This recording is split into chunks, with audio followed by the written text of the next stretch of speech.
Okay, so adding you once more, Raymond. Is it Hello? now okay? Awesome. I can hear you. Okay, great. I can oh my camera's frozen. Let me stop that. And my camera's still frozen. Uh Anyways, we can see you yes. moving. Okay, so how are you? Long time no see. Yes, it's been a long time. I've just started my new work 2 weeks ago. Well, it will be I'm up for my third week, but I'd still love to watch your videos, especially since it's community based and I'll always be fascinated with the creative and with arts and design. So, and of course, brand building and other interesting talks. So, thank you again, Sergio Mark, for having me. Yep. I guess curious. What are you busy with? Are you in a BPO or doing pursuing graphic design? Um, for for the past few months, I have been pursuing graphic design. Right now, I've found work in Makati, and eventually the career trajectory that I wish to fulfill would still be pointed in that direction. But in this case, it's just I have a clear goal set in path, and I'm just maximizing my resources. Awesome, awesome. Wishing you the best as always, and happy to to have you Thanks. this evening once more. And anyways, once joining us, of course, our main sharer this evening hails all the way from Malaysia. So she's yeah, definitely she's an expert in instructional design. So let me add in, let's say hello, good evening. I don't know how to say good evening in Malaysian, but let's ask her. Good evening, Jazz. Hello, hi, good evening. Selamat malam. Selamat Okay. malam. Evening, Jazz. Evening, can you hear me? Clearly, yeah. Okay. It's selamat malam if you ask in Bahasa Melayu. Salamat malam. Yes. You're doing good. Yep. Okay, I guess uh let's warm things up. So I guess I will ask you the previous question. I guess where are you in Malaysia? Okay. I'm in Kuala Lumpur, specifically in Ampang. So I work in actually Kuala Lumpur and Selangor is side by side in Malaysia. So I'm in Selangor and Kuala Lumpur sometimes. Yeah, because I work here. But I'm from Perak, which is the northern part of Malaysia. Yeah. Hello, you can't Yeah. hear? Can you hear me? Yep. Yes, we do. Mr. Raymond said he can't hear me. Awesome.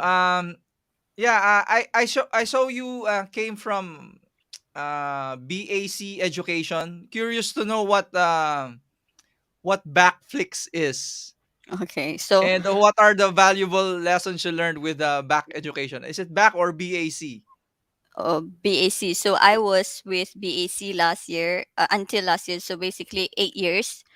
Brickfields Asia College was a college, is a college currently. BAC Flix is the online free online education initiative by Mm. BAC. So if you go to bacflix.com, you will see thousands of free online videos. If you're familiar with Khan Academy, so if you've been there before, Khan Academy is the free online tuition initiative in America. BAC Flix or SPM Flix is the Malaysian version.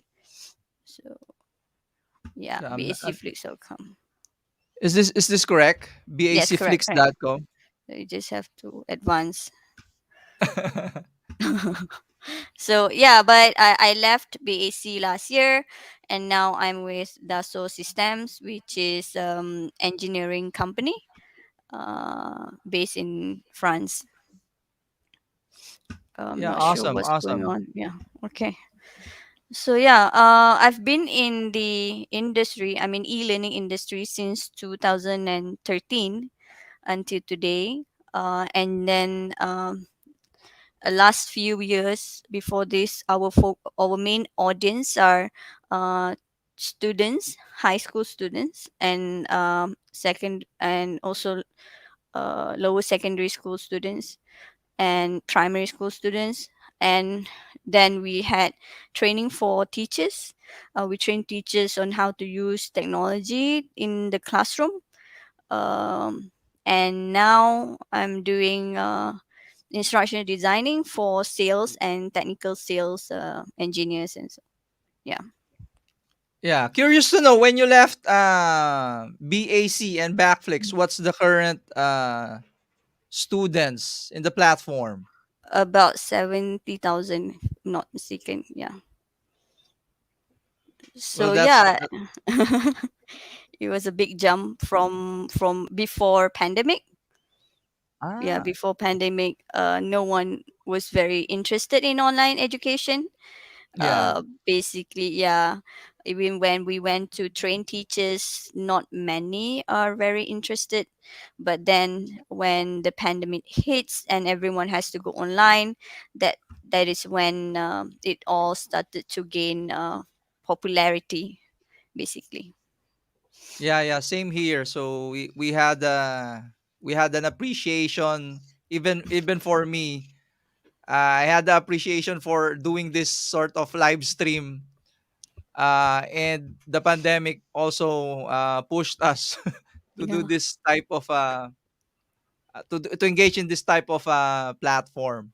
Hmm. Yep. So what's the status of COVID in Malaysia? Is it face um to face classes nowadays?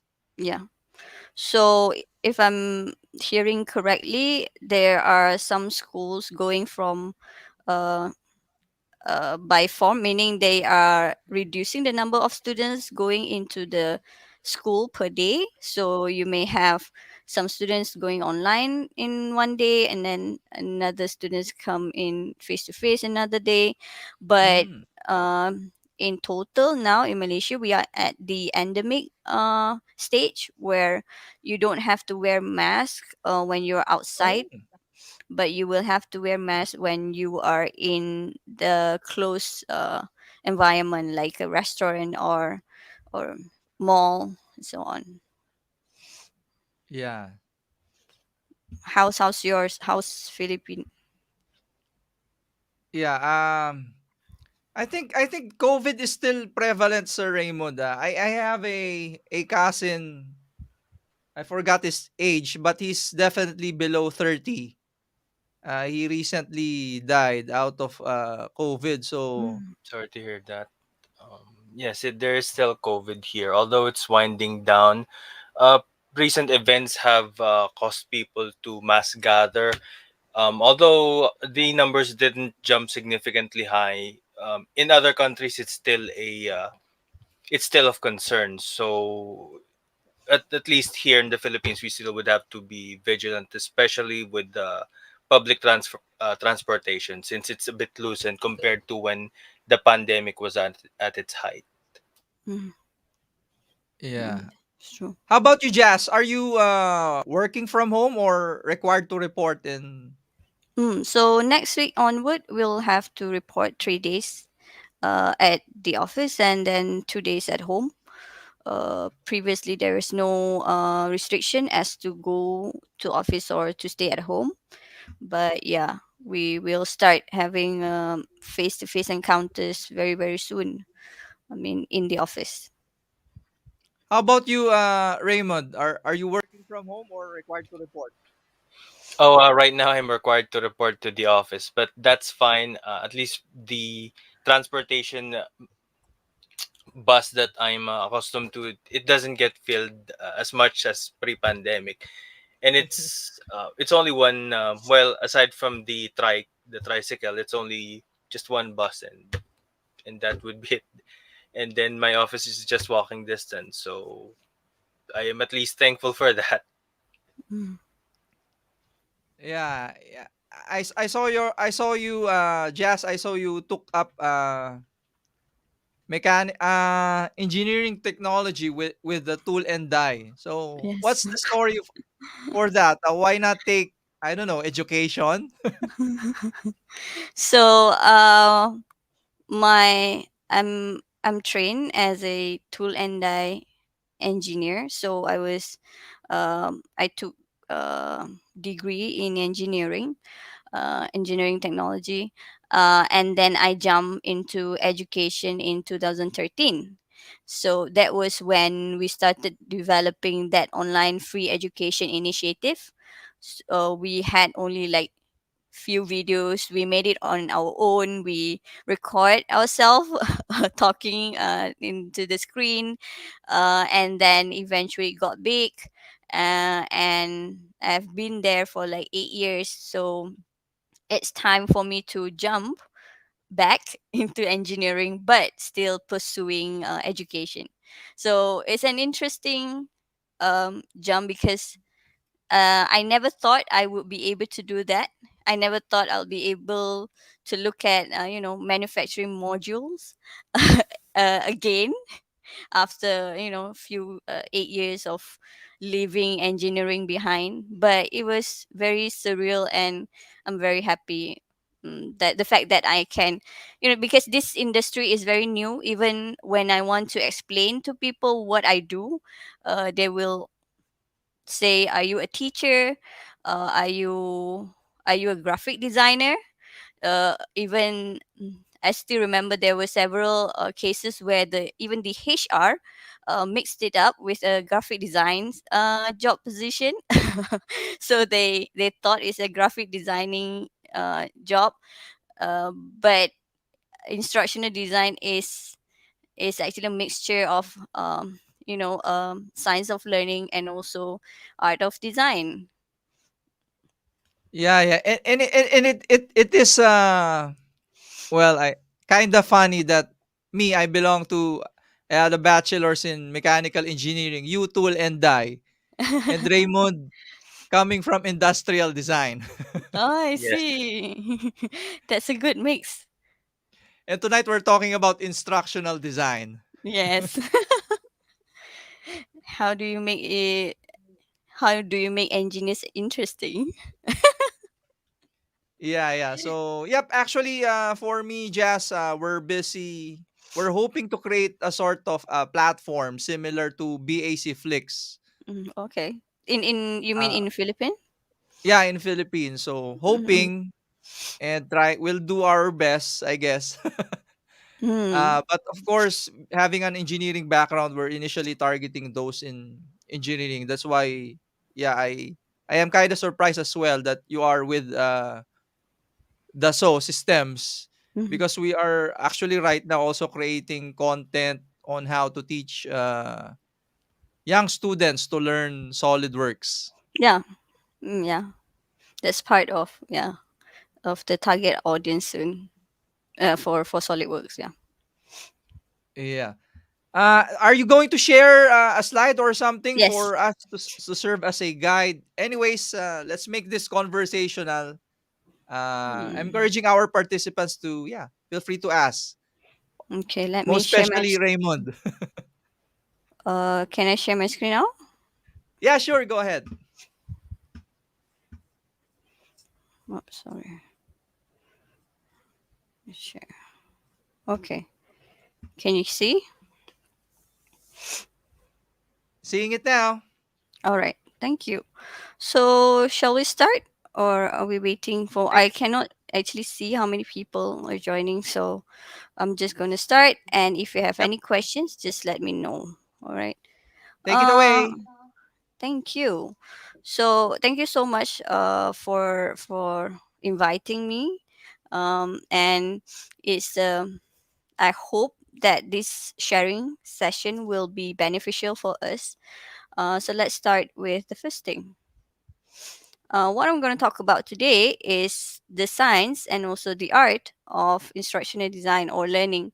So basically, because of my background, my job is to create a learning experience for learners so that they not just gain knowledge, but they can also mm, remember and use this knowledge in their workplace or anywhere they need. All right. So there will be two things that I'm going to talk about. The cognitive load theory. You don't be scared of the word theory because it's going to be very super light. Okay. And also about color wheel. Okay. Oh, And if you are a graphic designer, you must be very familiar with what color wheel is, right? So let's start with the history of instructional design. If you don't know, so instructional designs or the model or the theories started back in 1940s during the World War II. So if you can see some soldiers here, so they psychologists and educational specialists started to collaborate, and they start creating materials for soldiers to learn. All right, and they have also administered tests for them to see and evaluate their knowledge and skills. Right, so that's when instructional designs emerge as a field. Okay, and today, um, eventually, because of online learning, instructional design also happens in school and so on. We have something that we call learning experience design. So we are trying to develop learning content that caters to the way we function as a human. So that's the question: how do we function as a human? I mean, what do we like as a human? So where do we find all this information? How do I as a designer decide what color to use, or how to yeah. help people learn better, right? So then you will have to know the science or the psychology of learning. So that's when the science uh, comes into the design of instructions. Okay, so Awesome. any right.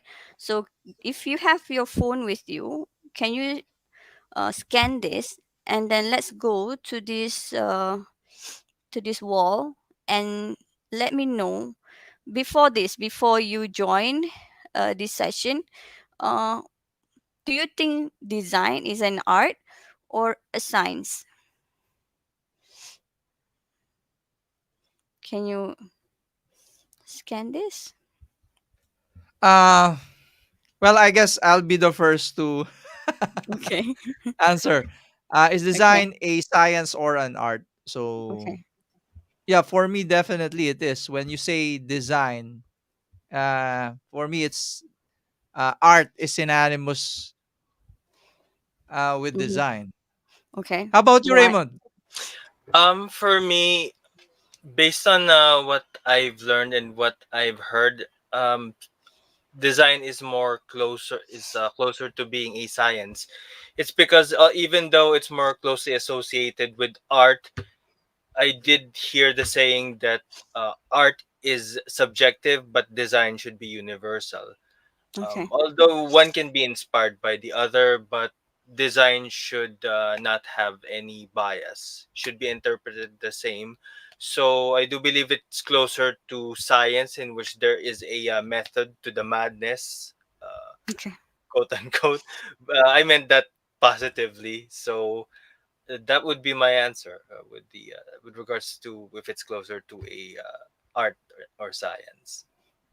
That's good. That's good. So, um, in Malaysia, no, I have had like several encounters. This is just an experience, right?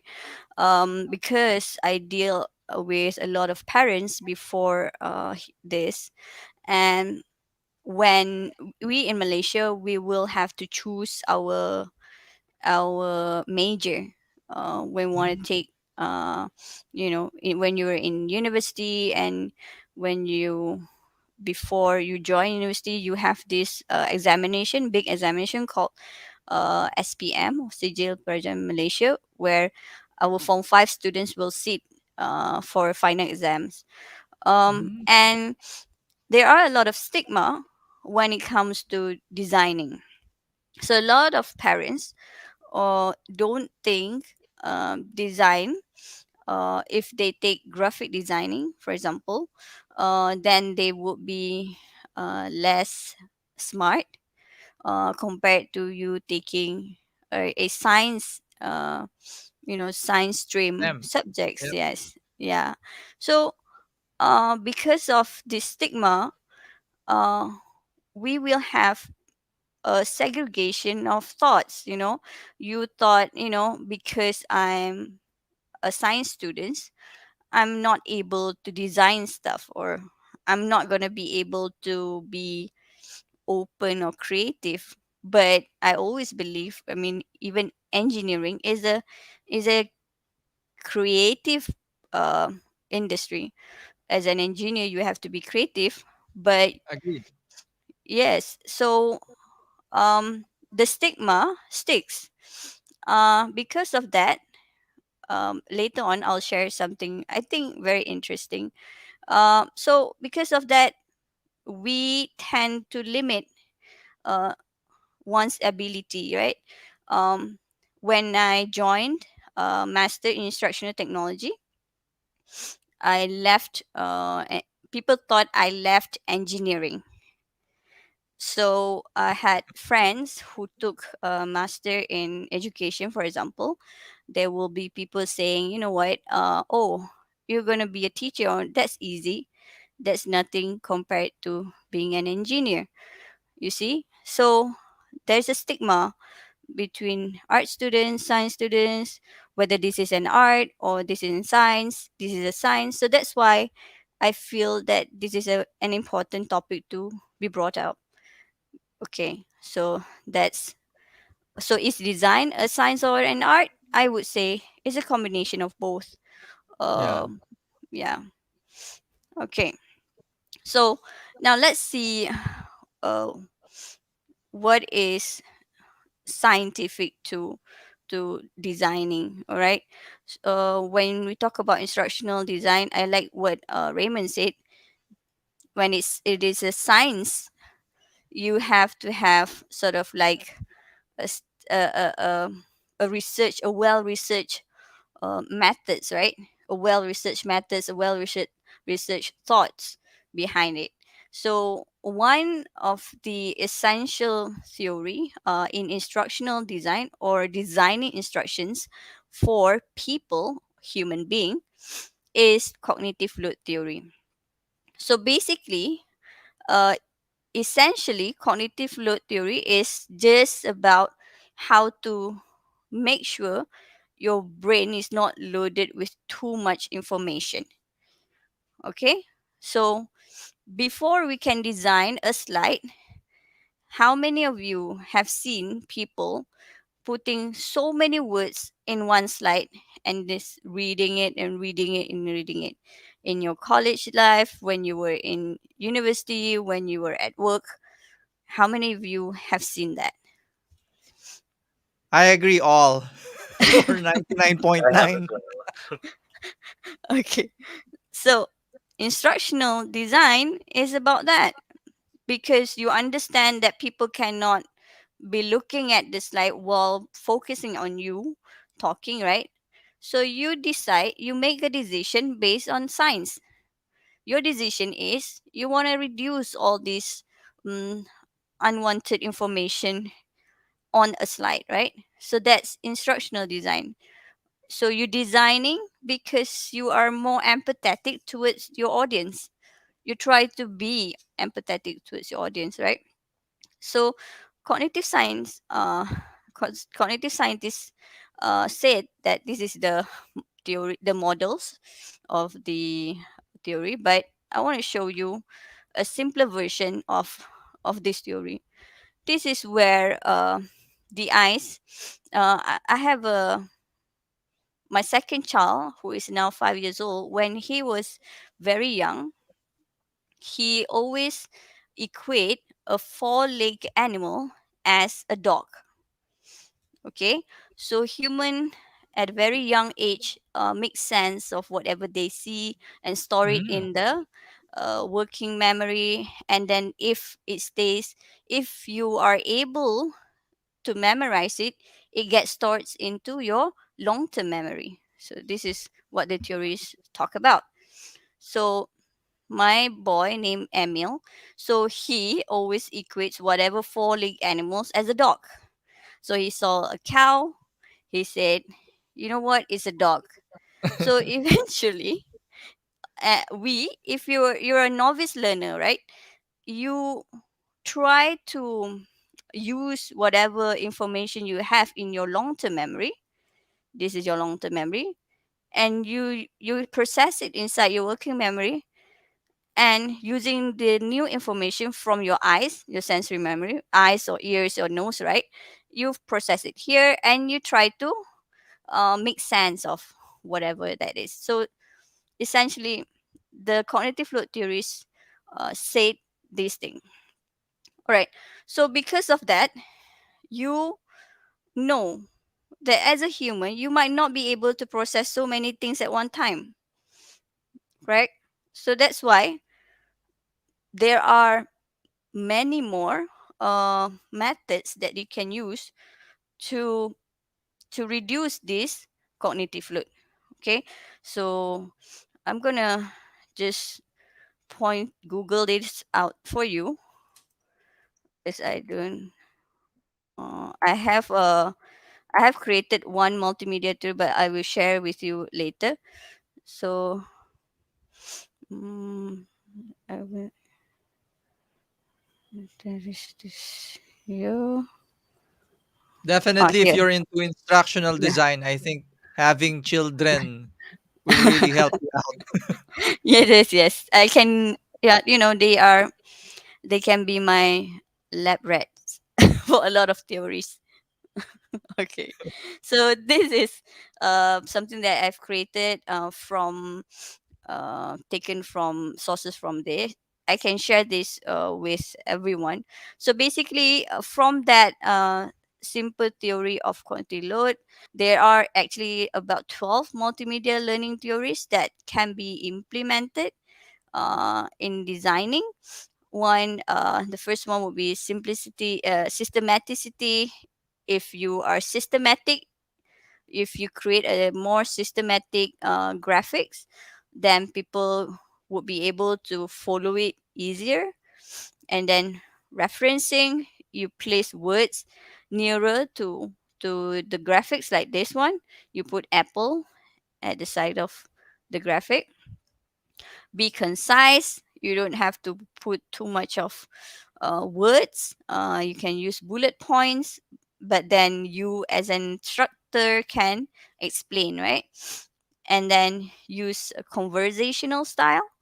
It looks like common sense, but we don't usually implement it often, because sometimes we don't know whether it's gonna be impactful or not, right? But turns out even science agree that all these are important. And then present words as spoken text, so they do not compete with the graphic for the learner's visual attention. So if you know, like, if you want to create a videos using narration, using conversational style, and so on, helps your learners to learn better, or help them build a more meaningful um flow in learning. Okay, so that's one thing. Any comments before I So, go on? Mm-hmm. this is similar to the concept of hierarchy. Is that correct? Can you explain the concept of hierarchy? What Oh, does it sorry. entails? Oh, sorry. The Mm-hmm. concept of hierarchy is to make sure that a design, for example, in a layout, Mm-hmm. specifically tailors to have one element catch the eye before another. So, Mm-hmm. in that instance, from what I understand, it it also the said layout should also not be too busy as to direct the eye to what's important. Mm-hmm, mm-hmm. Yeah, Like, is that correct?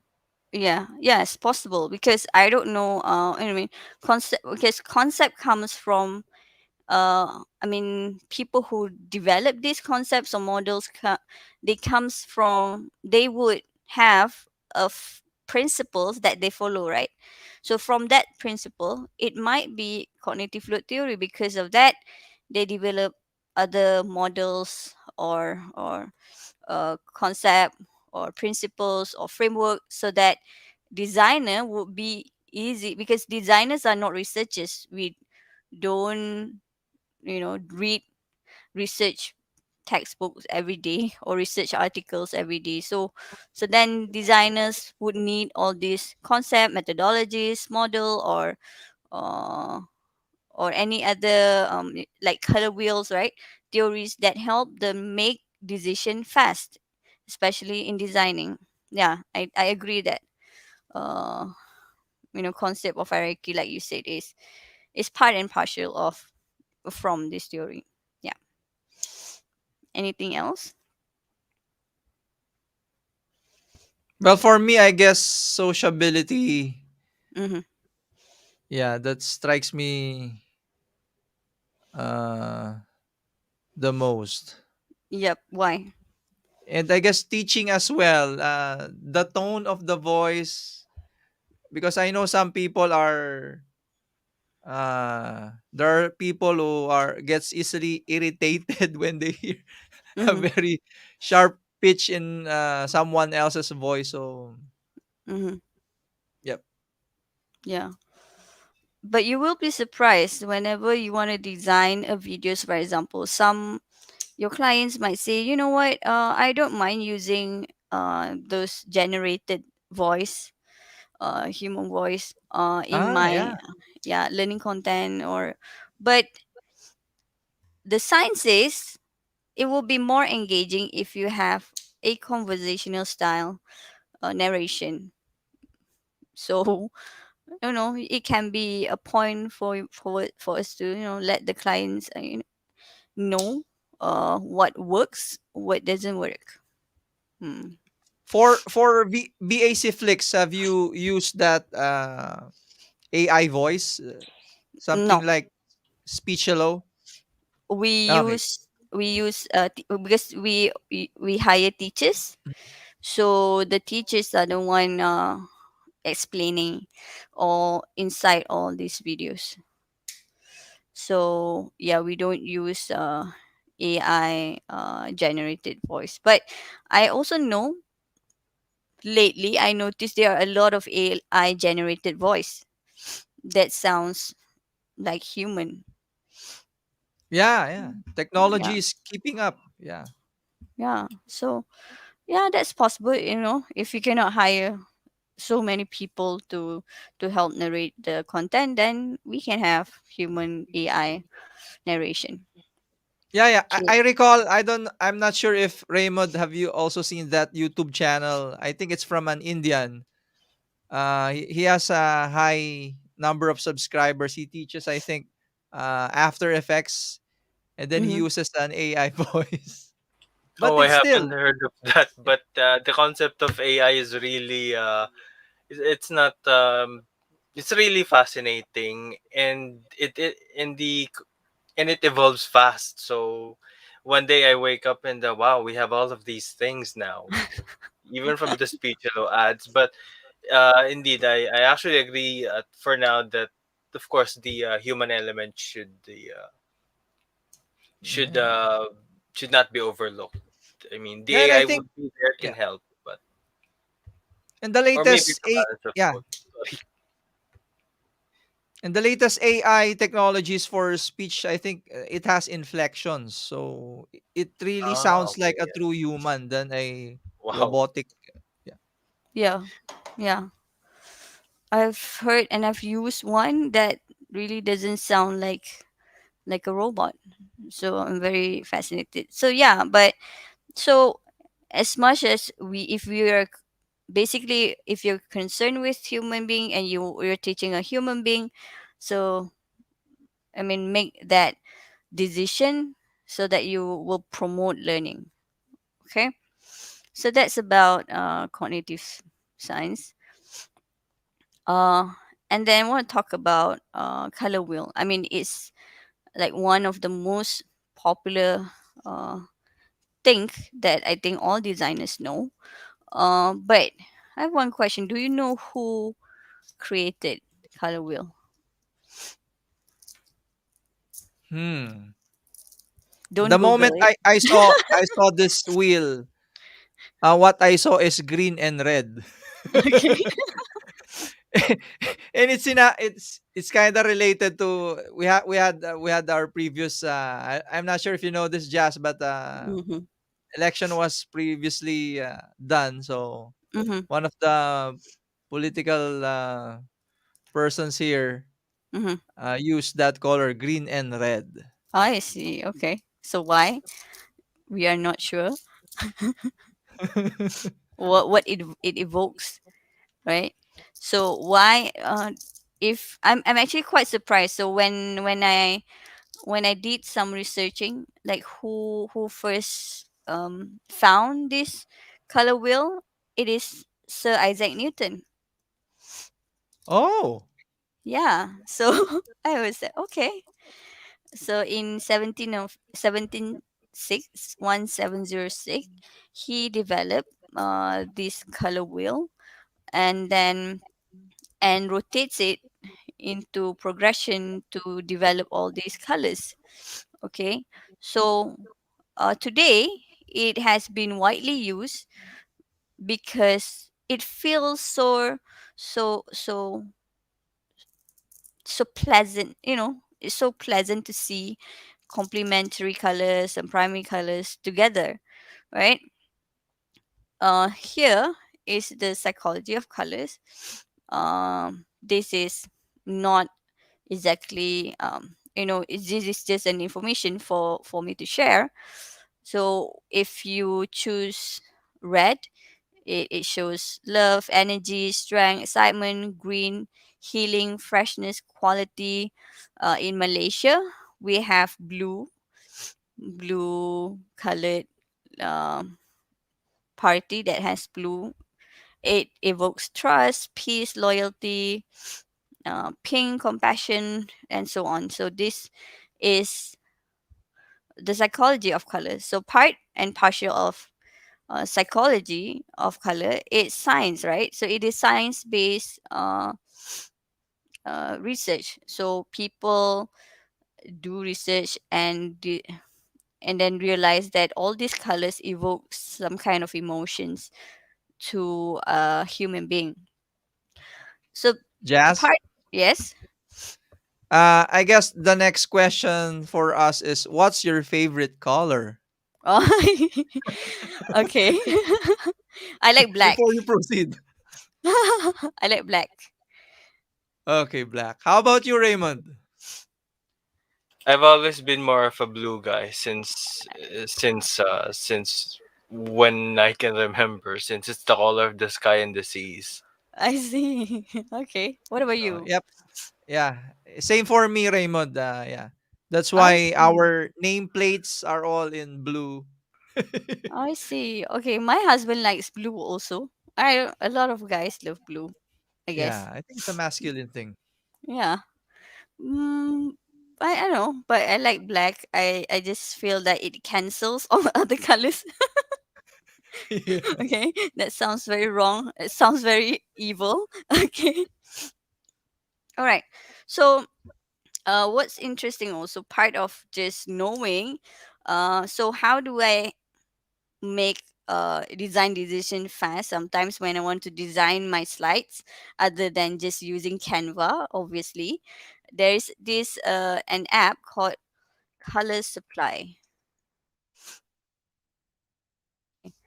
So this Color Supply helps you decide the theme of your slides by just rotating, you see, and then you can look at the colors, like color code, copy it, and use it for to design your learning materials.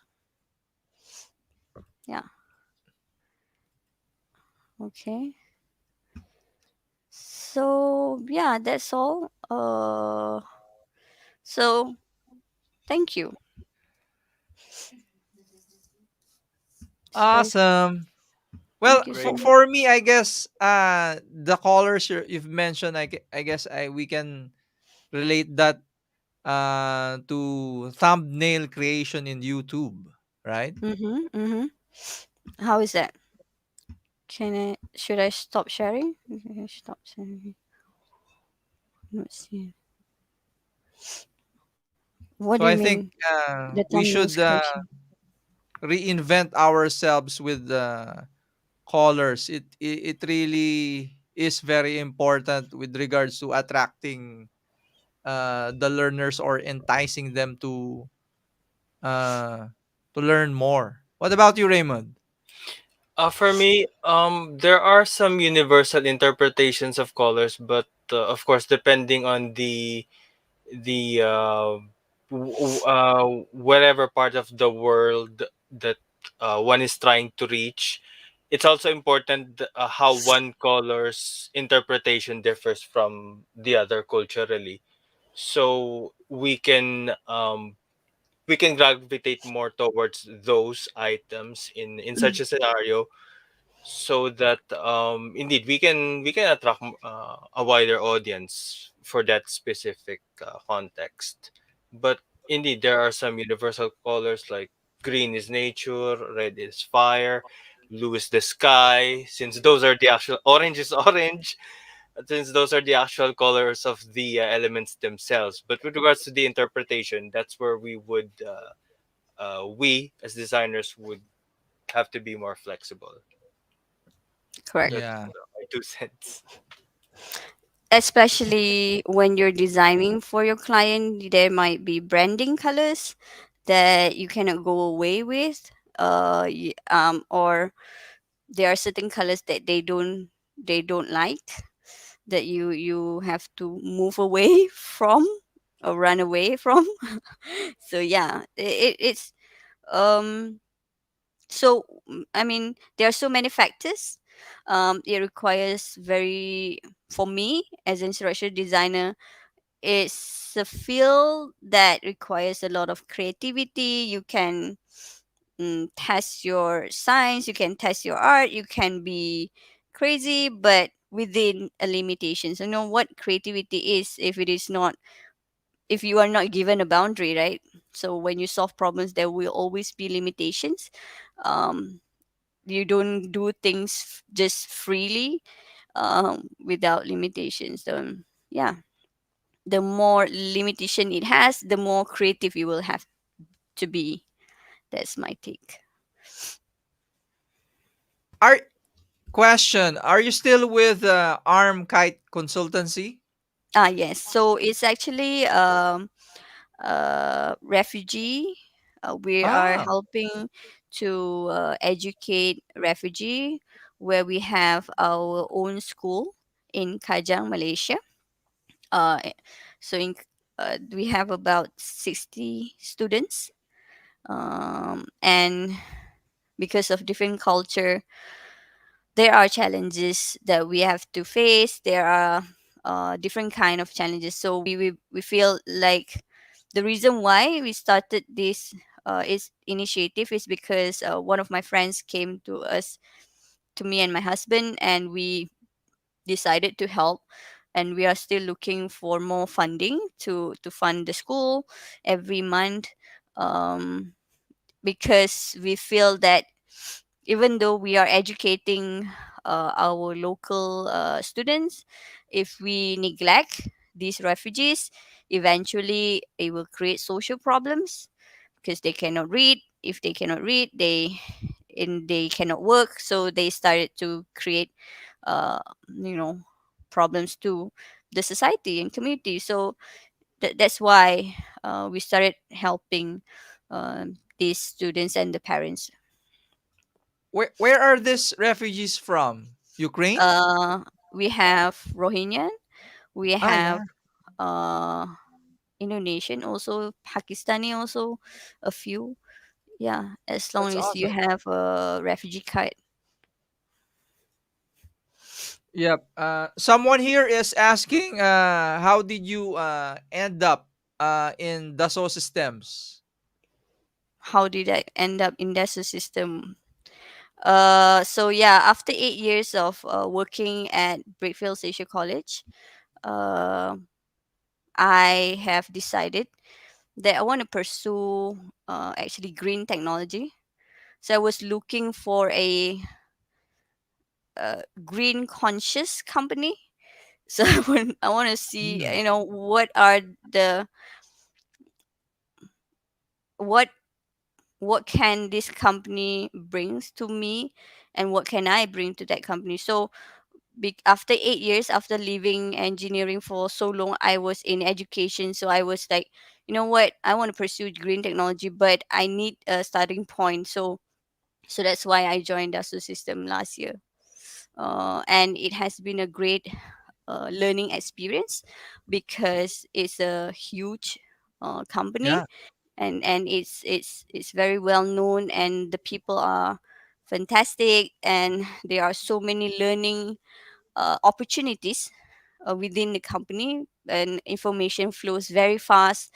You get to learn about AI, you get to learn about Katia, SolidWorks, or all the other tools that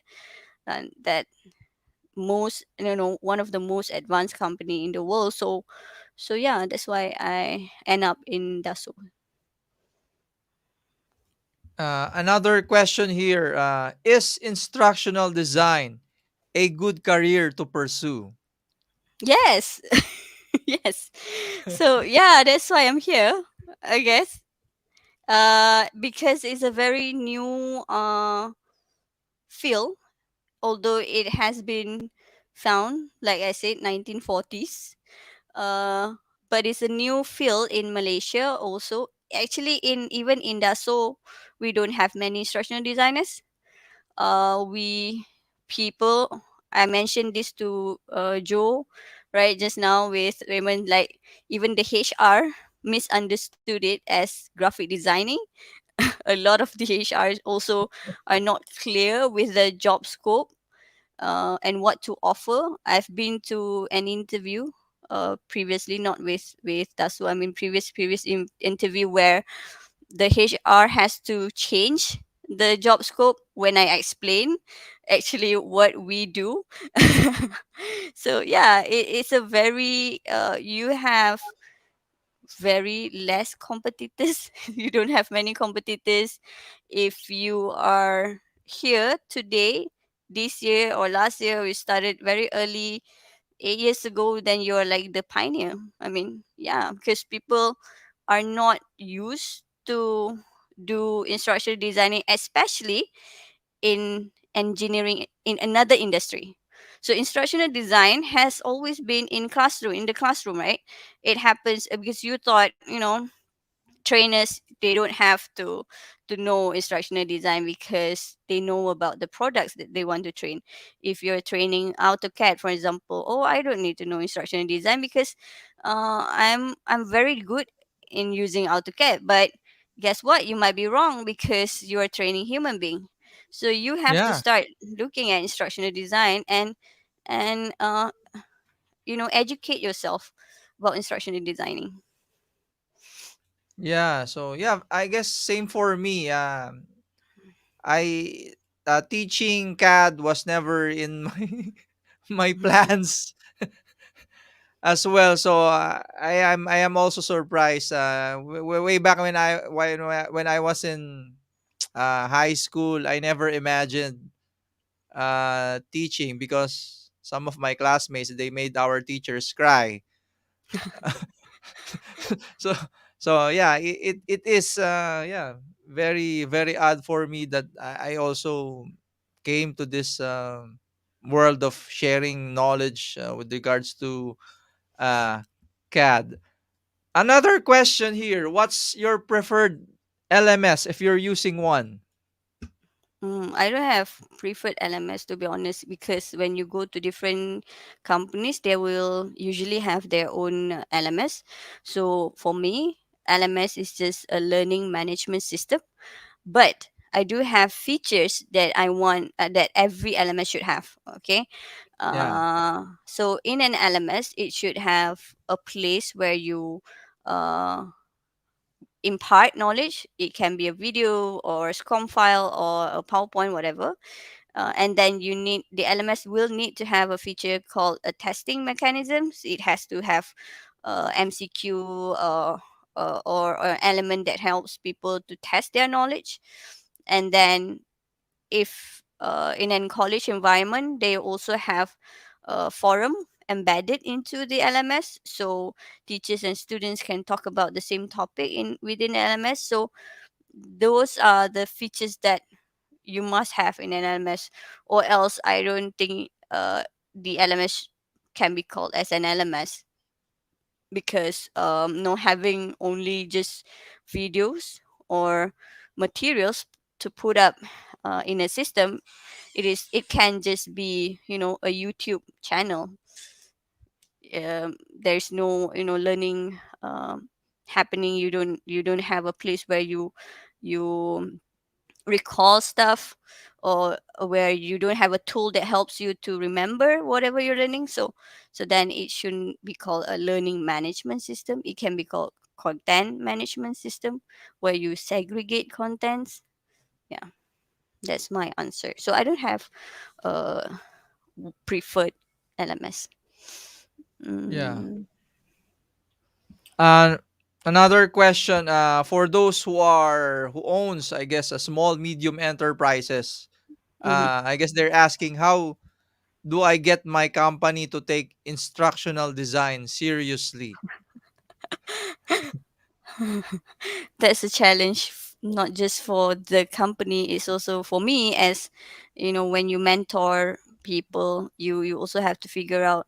So what I did previously, I had a few methods lah, okay.